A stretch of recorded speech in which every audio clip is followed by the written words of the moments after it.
నమస్తే. నేను ఈ వీడియో కామెంట్‌లకి రిప్లై ఇస్తూ నేను మాట్లాడుతున్నా. ఎందుకంటే నేను ఒక వీడియో పెట్టాను నేనది. బ్రాహ్మణీయమైన విద్య, బ్రాహ్మణికల్ ఎడ్యుకేషనల్ హబ్ అని వైర్ వాళ్ళు రాసిన ఆర్టికల్ గురించి నేను ఆ వీడియో పెడితే కింద కొన్ని కామెంట్లు చదివినాక నాకు అర్థమైంది ఏంటంటే బ్రాహ్మిన్స్ నన్ను మిస్అండర్స్టాండ్ చేసుకున్నారని నాకు అర్థమైంది. కాబట్టి నేను క్లారిఫికేషన్ ఇస్తూ ఈ వీడియో మాట్లాడుతున్నా. నేను చాలా వీడియోలు పెట్టాను. నా వీడియోలకు 1,00,000, 2,00,000 మంది చూసిన వీడియోలు కూడా ఉన్నాయి. 1,00,000, 2,00,000 మంది చూసిన 1000 మంది కామెంట్లు చేసిన వీడియోలు కూడా ఉన్నాయి. కానీ నేను దాన్ని ఎప్పుడు రిప్లై ఇవ్వలే. ఇది జస్ట్ ఒక 1000 మంది చూశారు, ఒక 50 మంది కామెంట్ చేశారు. బట్ దీనికి ఎందుకు రిప్లై ఇస్తున్నానంటే ప్యాటర్న్ ఆఫ్ కామెంట్స్ నాకు అర్థమైంది. బ్రాహ్మిన్స్ మిస్అండర్స్టాండ్ చేసుకున్నారని వాళ్ళు ఎక్కువగా నన్ను తిడుతూ పెట్టారు. సో అందుకని క్లారిఫికేషన్ ఇస్తాను. నేను గతంలో కూడా చెప్పాను, నేను in my family there are Brahmins. Okay, మా ఫ్యామిలీలో బ్రాహ్మిన్స్ ఉన్నారు. So I don't have any this kind of things. Okay, నేనేమంటానంటే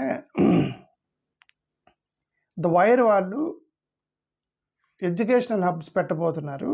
ఈ ఎడ్యుకేషనల్ హబ్స్ వేరే విదేశాల యొక్క ప్యాటర్న్లో పెట్టబోతున్నారు. దాంట్లోకి రిజర్వేషన్స్ కానీ ఇంకేమీ ఉండవు. ఒక గేటెడ్ కమ్యూనిటీ లాగా గ్రేటెడ్ ఎడ్యుకేషనల్ హబ్ పెట్టబోతున్నారని సీతారామన్ గారు పార్లమెంట్లో చేసిన దాని మీద ద వైర్ వాళ్ళు రాసిన ఆర్టికల్ని నేను చదువుతున్నానని నేను ఆ వీడియో ముందు స్టార్టింగ్లోనే చెప్పాను. మోరోవర్, బ్రాహ్మణికల్ అంటే అర్థం బ్రాహ్మణ కమ్యూనిటీ కాదు, అపార్థం చేసుకోకండి అని అక్కడితో మొదలెట్టే వీడియోని.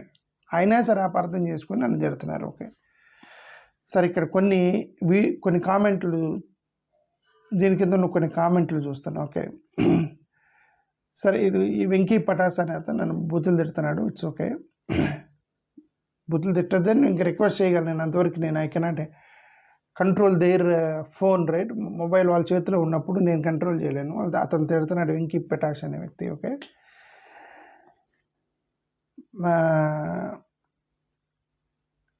ఇక్కడ కొన్ని కామెంట్లు.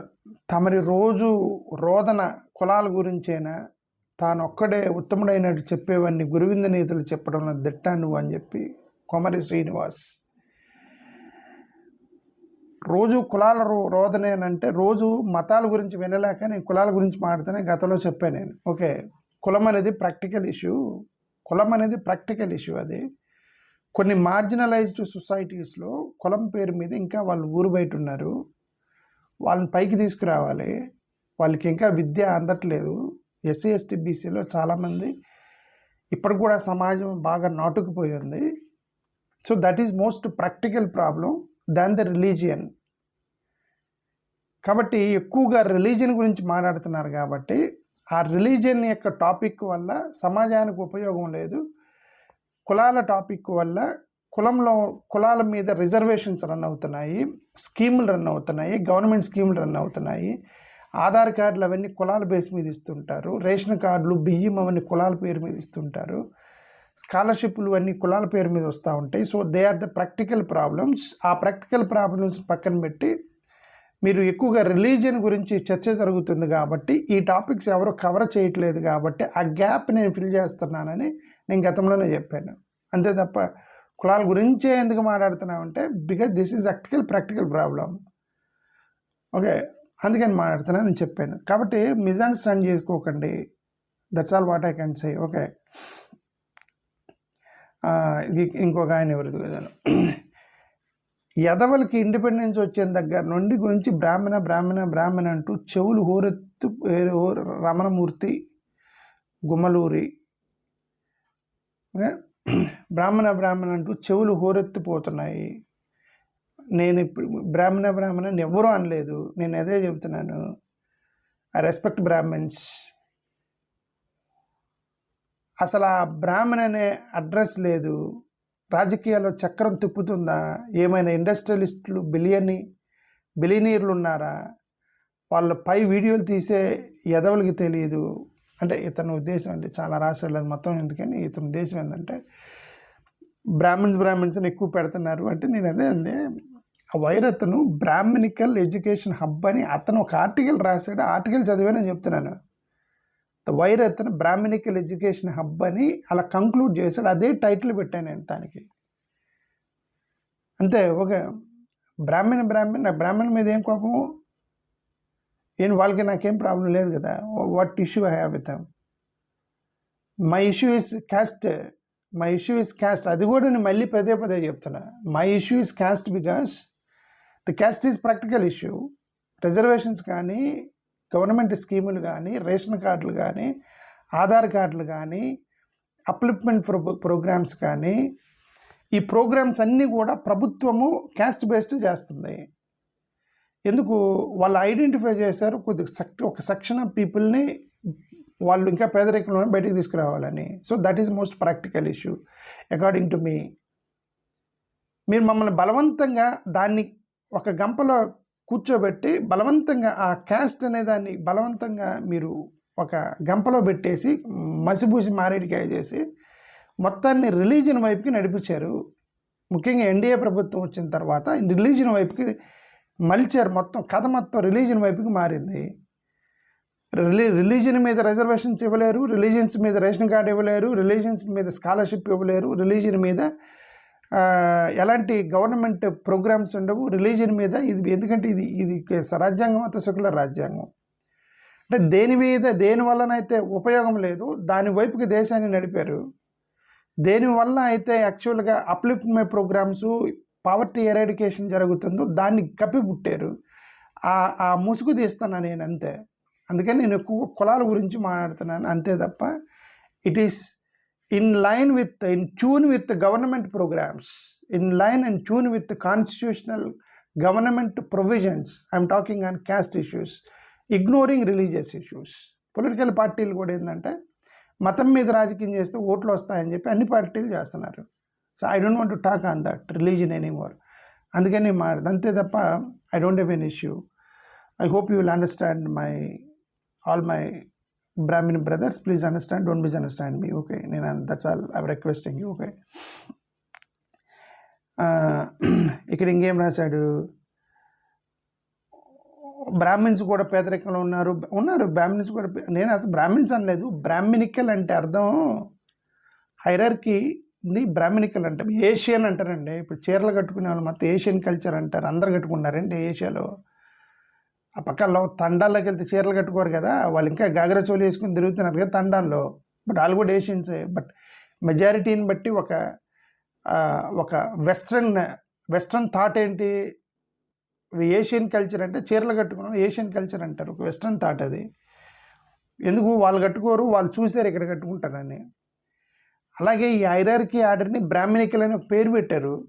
దాన్ని వైరతన్ రాశాడు. దాన్ని నేను ఎక్స్ప్లెయిన్ చేశాను. I'm not targeting anybody, okay? ఆ వీడియో కూడా దాంతోనే మొదలెట్టాను. So please don't misunderstand. 0% సవాళ్ళ మీద పడి పీక్ తినే వాళ్ళు ఎక్కువ అయిపోయారు. ఈ వీడియో తీసి ప్రొఫెసర్ క్రీమీ లేయర్ కింద తన రిజర్వేషన్ వదులుకుంటాడా? రిజర్వేషన్ వదులుకోను. ఎనివే మా పిల్లలిద్దరు, ఒక అమ్మాయి మొత్తం ప్రైవేట్లోనే చదువుకుంది. ఆ అమ్మాయికి రిజర్వేషన్ ఏంటి? ప్రైవేట్లో పుట్టిన దగ్గర నుంచి ఇంటర్నేషనల్ స్కూల్లో చదువుకుంది అమ్మాయి. ఇప్పుడు మెడికల్ ఎడ్యుకేషన్ కూడా ప్రైవేట్లో చేస్తుంది. ఎక్కడ రిజర్వేషన్ వల్ల మా పెద్ద అమ్మాయి. అయినా సరే నేను రిజర్వేషన్ వదులుకోను. ఎందుకు? నా పిల్లల కోసం కాదు, మా సమాజం కోసం. ఎందుకు వాళ్ళకి రిజర్వేషన్ కావాలి? నా పిల్లలకి అవసరం లేదు reservation, okay? Moreover mother hire caste అమ్మాయి కాబట్టి ఆమె పెద్ద కులం ఎక్కడ వాడతలేదు. మా పిల్లలకి అవసరం లేకపోవచ్చు, బట్ నా సమాజానికి అవసరం కదా. అంబేద్కర్ రిజర్వేషన్ కోసం కొట్లాడింది అంబేద్కర్ పిల్లల కోసమా? ఎవరి కోసం కొట్లాడాడు ఆయన? సమాజం కోసం కదా. ఆయన నా ప్రజలు అనుకున్నాడు అతను. నా ప్రజలకి ఇది అన్యాయం జరుగుతుంది, నేను కూడా అదే చేస్తాను. నా ఇద్దరు పిల్లలకి రిజర్వేషన్ అవసరం లేదు. ఒక అమ్మాయి అయిపోయింది ఆల్రెడీ వితౌట్ రిజర్వేషన్. ఆల్రెడీ ఆ అమ్మాయి ఎడ్యుకేషన్ కూడా అయిపోయింది.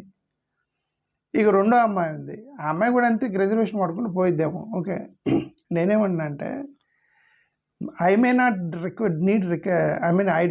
I don't need any reservation, but my community, my people needs reservation. లేదంటే వాళ్ళు పైకి రాలేరు. కాబట్టి నేను రిజర్వేషన్ నేను వదులుకోను. ఎందుకు వదులుకుంటాము? మీతో ఈక్వల్ అయినప్పుడు వదులుకుంటాం. మీతో ఈక్వల్ చేశారు మమ్మల్ని, చేయలేదు కదా. మీ అంత డబ్బులు ఉన్నాయి మా దగ్గర లేవు కదా. మీ అంత వ్యవస్థ ఉందా మా దగ్గర లేదు కదా. పోనీ మీ అన్ని భూములు ఉన్నాయా లేవు కదా. ఓకే, పోనీ నేను ఎక్కడికన్నా వెళ్ళి నా వెనక ఏమి లేదు కదా. రమేష్ రెడ్డి, రమేష్ చౌదరి, రమేష్ శర్మ అది కూడా లేదు కదా. నేను అది పెట్టుకోలేను. అక్కడికి వెళ్ళి నీకు తోక రమేష్ బాబు అని ఉంది, ఏందిరా బాయ్ ఏందో బాబు అని ఉంది, వెనకేం లేదు అంటే అర్థం నువ్వు ఎస్సీ ఎస్టీ బీసీడనే కదా అర్థం. వీళ్ళు పెట్టుకుంటారా ఎస్సీ ఎస్టీ బీసీలు వెనక పెట్టుకుంటారా? పెట్టుకోరు కదా. మందకృష్ణ మాదిగ అని చెప్పి మందకృష్ణ మాదిగ అని బయట రాజకీయ నాయకులు పెట్టుకున్నారు తప్ప సాఫ్ట్వేర్ ఇంజనీర్లు, విద్యార్థులు, ఉద్యోగాల కోసం ఇంటర్వ్యూలకు వెళ్ళిన వాళ్ళు మాదిగాని తగిలించుకున్నారు. వాళ్ళు పెట్టుకోరు కదా. ఎవరు పెట్టుకోరు. వీళ్ళు ఊరికే ఉద్యోగాలు లేకుండా రాజకీయాల్లో తిరిగే వాళ్ళు మందకృష్ణ మాదిగాని పెట్టుకొని తిరుగుతున్నారు తప్పితే ప్రైవేట్ ఇన్స్టిట్యూషన్స్లో వాళ్ళు ఎవరు పెట్టుకోరు కదా. కనుక ఎస్సీలు ఎవరు పెట్టుకోరు. ఎందుకు? It will effect their selection process. ఒక వ్యక్తి ఎవరో వెంకటేష్ మాదిగ అని చెప్పి సాఫ్ట్వేర్ ఇంజనీరింగ్కి వెళ్ళి ఆయన రెజ్యూమేలో రాసుకుంటే it will effect his selection process. తెలీదా మీకు భారతదేశ సమాజంలో ఏం జరుగుతుందో? ఓకే, కాబట్టి నువ్వు రిజర్వేషన్ వదులుకుంటావా అని అంటే ఎందుకు వదులుకుంటాము? గవర్నమెంట్ ఇచ్చిన ఫెసిలిటీ అది. నేను వదులుకుంటే ఇదిగా రమేష్ అన్న వదులుకున్నాడు. ఇప్పుడు చాలామంది వచ్చి భయ్ మనందరం రిజర్వేషన్ వదులుకోవాలని చెప్పేసి వాళ్ళ తరపున ఎన్డీఏ తరపున మాట్లాడుతున్నారు, కౌన్సిలింగ్ ఇస్తున్నారు రిజర్వేషన్ వదులుకోండి అని. చాలామంది క్రైస్తవులు, పాస్టర్లు వీళ్ళందరూ ఎస్సీ కాలనీలోకి వెళ్ళి ఇదిగో భయ్ మనకి దేవుడు చూసుకుంటాడు, రిజర్వేషన్లు వదులుకోండి, మనందరం క్రైస్తవుల మీద సర్టిఫికెట్లు రాసుకొని మీరు రిజర్వేషన్ పోగొట్టుకోండి, మీరు ఎందుకని రాయొద్దని చెప్పి కౌన్సిలింగ్ ఇస్తుంటే దానికి అడ్డు తగిలింది నేనే. అది తప్పు అని చెప్తున్నా. ఎందుకు? ఈ చెప్పే పాస్టర్లు, ఈ చెప్పేటువంటి ఏమంటారు, ఈ పెద్ద పెద్ద బిషప్లు ఎవరైతే ఉన్నారో నువ్వు క్రిస్టియన్ అని రాసుకోవాలి, దేవుడు చూసుకుంటాడు అన్నారో వాళ్ళు ఎవరు వీళ్ళకి రిజర్వేషన్ ఇవ్వలేరు, వీళ్ళకి బట్టలు ఇవ్వలేరు, వీళ్ళకి హాస్టల్ ఫెసిలిటీ ఇవ్వలేరు, వీళ్ళకి ఉద్యోగాలు ఇవ్వలేరు, వీళ్ళకి ఎడ్యుకేషన్లో అవకాశాలు ఇవ్వలేరు, ఐఐటి ఐఐఎంలో వీళ్ళకి జాబులు ఇవ్వలేరు. వాళ్ళు ఒకటే మాత్రం చెప్పగలరు, బైబిల్ ఓపెన్ చేసి దేవుడు చూసుకుంటాడనే మాట మాత్రం చెప్పగలరు, ప్రార్థన చేసి పోగలరు, అంతవరకు వాళ్ళు చేయగలరు. ఇక మిగతా పడే కష్టం మాత్రం ఈడుపడాలి. అందుకని బైబిల్ ఎలా రాసి ఉంది, ఖురాన్లో ఎలా రాసి ఉంది, భగవద్గీతలో ఎలా రాసి ఉంది అని చెప్పేసి మీరు రిజర్వేషన్స్ను కోల్పోయేటువంటి పనులు చేయకండి. Use reservation. ఎందుకు గవర్నమెంట్ రిజర్వేషన్ ఎందుకు పెట్టింది? పైకి తీసుకురావడానికి పెట్టింది. దాన్ని వాడుకోండి. మీరు ఈ పాస్టర్ల మాట వినొద్దు. ఎవరు రిజర్వేషన్లు వదులుకొని మీరందరూ క్రైస్తవులను రాసుకొని సర్టిఫికేట్లు రాసుకొని మీరందరూ రిజర్వేషన్ పోగొట్టుకునే పాస్టర్లు ఉన్నారే, వాళ్ళ మాట వినొద్దు మీరు.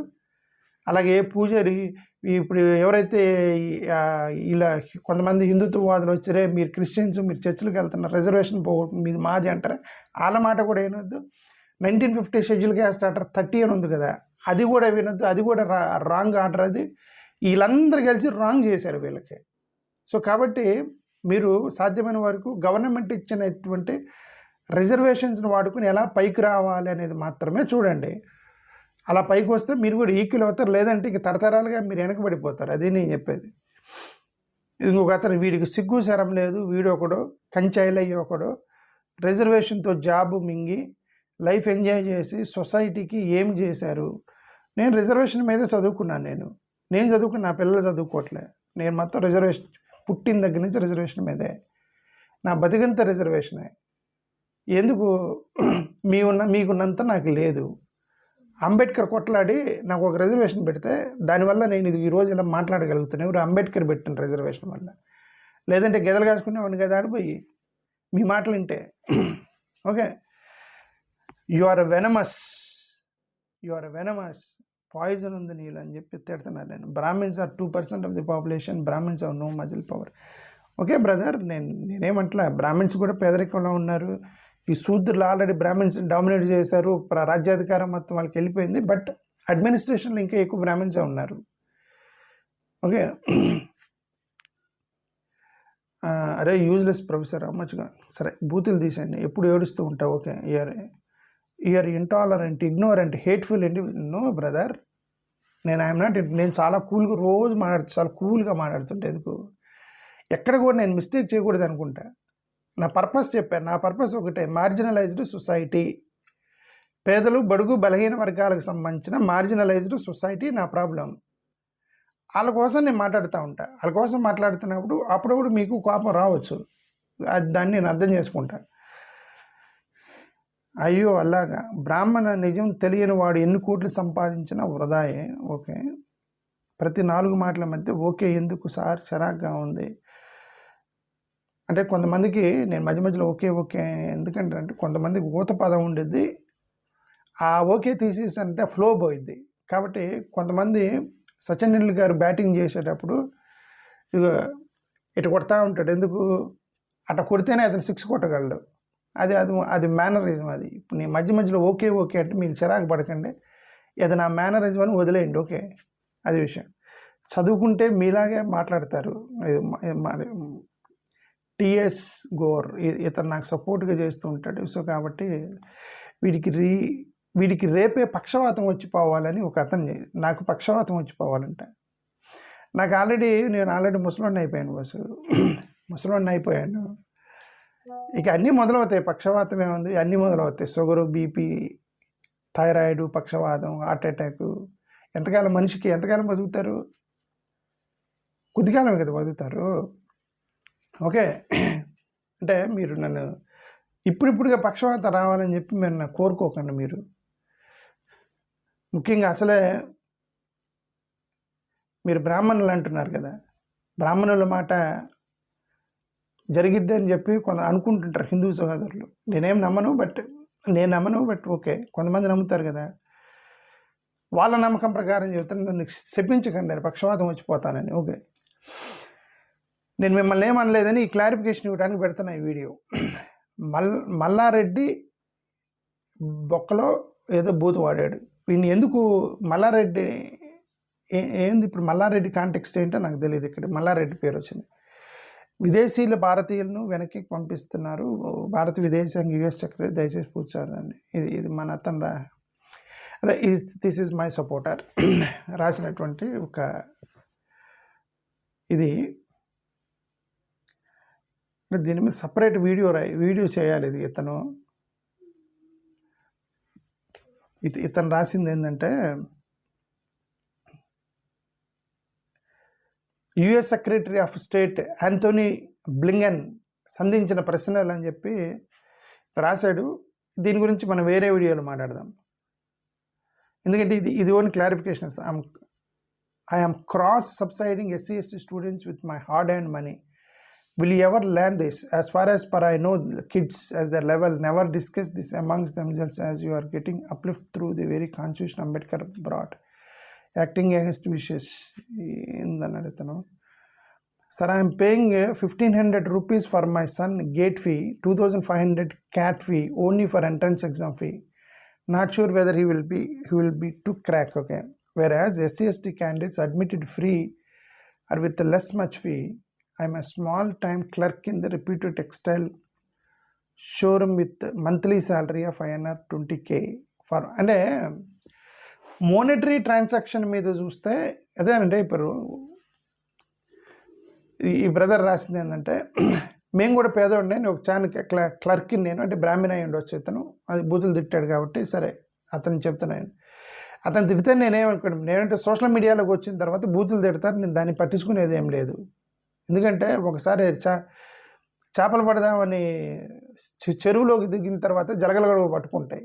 జలగలు చిన్న చిన్న పిత్తలు కూడా పట్టుకొని కరుస్తూ ఉంటాయి. సో ఈ బూతులకి నేను ఐ డోంట్ మైండ్. ఇప్పుడు ఇతను ఏమంటాడంటే, నేను ఒక క్లర్క్ని, బ్రాహ్మణుడిని 1,500 రూపాయలు మా పిల్లడికి ఫీజు కట్టాల్సి వస్తుంది, 2,500 క్యాట్ ఫీజు కట్టాల్సి వస్తుంది. ఎస్సీలు అంత కట్టరు, ఎందుకు ఇంత డిఫరెన్షియేషను? నా జీతం 20,000, వాళ్ళు 1,00,000 రూపాయలు వచ్చినటువంటి ఎస్సీలు కూడా అంత ఫీజు కడతారు అని అంటున్నాను. నేను ఇదే అంటున్నాండి. There are 2 things. Caste based upliftment చేస్తే దేశాన్ని ఎంతవరకు మనం పైకి తీసుకురాగలము, అంటే సోషియాలజీ ఆర్డర్ మీద అప్లిఫ్ట్మెంట్ చేస్తే ఎంతవరకు మన దేశాన్ని పైకి తీసుకురాగలమని రీసెర్చ్ చేసి వాళ్ళు చెప్పింది ఏంటంటే, పేదరికాన్ని బట్టి, ఎకనామిక్ స్టేటస్ని బట్టి అప్లిఫ్ట్మెంట్ చేస్తే ఇది వీళ్ళ దగ్గర డబ్బులున్నాయి, వీళ్ళ దగ్గర డబ్బులను బట్టి అప్లిఫ్ట్మెంట్ చేస్తే ఈ డబ్బులు అనేవి ఫ్లక్చువేట్ అవుతూ ఉంటాయి. ఒక వ్యక్తికి ఈరోజు ₹1,00,00,000 ఉన్నవాడు రేపొద్దున టక్కున ఆ బిజినెస్ లాస్ వచ్చి ₹1,00,000 పడిపోతాడు. So it is two flexible. Income అనేది టూ ఫ్లెక్సిబుల్. రిలీజన్ అనేది కూడా ఫ్లెక్సిబుల్. ఒక వ్యక్తి ఈరోజు క్రిస్టియన్గా ఉన్నవాడు రేపొద్దున మతం మార్చుకునే అవకాశం ఉంది. బట్ ద క్యాస్ట్ ఈస్ పర్మనెంట్గా ముద్రేశారు మీరు.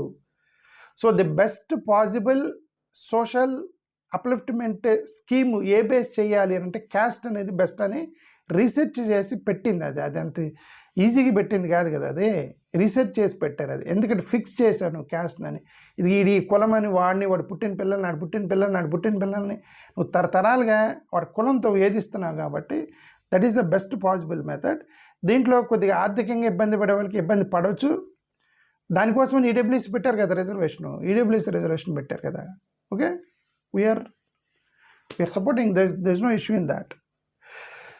సరే, ఎనివే ఇది కొన్ని కామెంట్స్కి అది ఇంకొకసారి బ్రాహ్మణ్ బ్రదర్స్ ఎవరైతే నన్ను తిడుతున్నారో ఫైనల్గా నేను చెప్పేది ఏంటంటే బ్రాహ్మణికల్ అనే అర్థం బ్రాహ్మిన్స్ కాదని నా వీడియోలో చెప్పాను, మళ్ళీ చెప్తున్నాను. ఒక ఆర్డర్ మీద మొత్తం కూడా గేటెడ్ కమ్యూనిటీ ఎడ్యుకేషనల్ ఇన్స్టిట్యూషన్స్ మొత్తం తీసుకెళ్ళి ఒక దగ్గర పెడితే అక్కడ రిజర్వేషన్స్ లేకుండా ఏమీ లేకుండా మళ్ళీ strong society weak society form అయింది. స్లోగా ఒక 100 yearsలో strong society weak society form అయింది. Slum area Jubilee Hills area, slum area Banjara Hills area ఎలాగైతే సొసైటీ ఫామ్ అయిందో ఒక 100 years తర్వాత ఎడ్యుకేషన్ కూడా సొసైటీ ఫామ్ అయింది. ఇప్పుడు అలా లేదు. వైరత్ అని రాసింది అది. ఇప్పుడు ఏంటంటే ఇప్పుడు ఐఐఎంలో ఒక స్లమ్ పిల్లోడు వెళ్ళగలడు.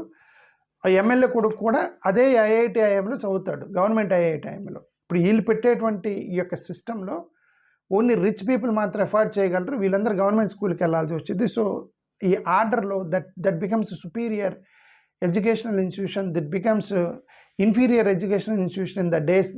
దాన్ని అతను బ్రాహ్మణికల్ అని వైరత్ అని రాశాడు. ఓకే, అంటే బ్రాహ్మిన్స్ అని కాదు, అదే అర్థం. థ్యాంక్ యూ, నమస్కారం. ఇన్నిసార్లు చెప్పాను ఎక్స్ప్లెనేషన్ ఇవ్వడానికి. Don't misunderstand me. Thank you.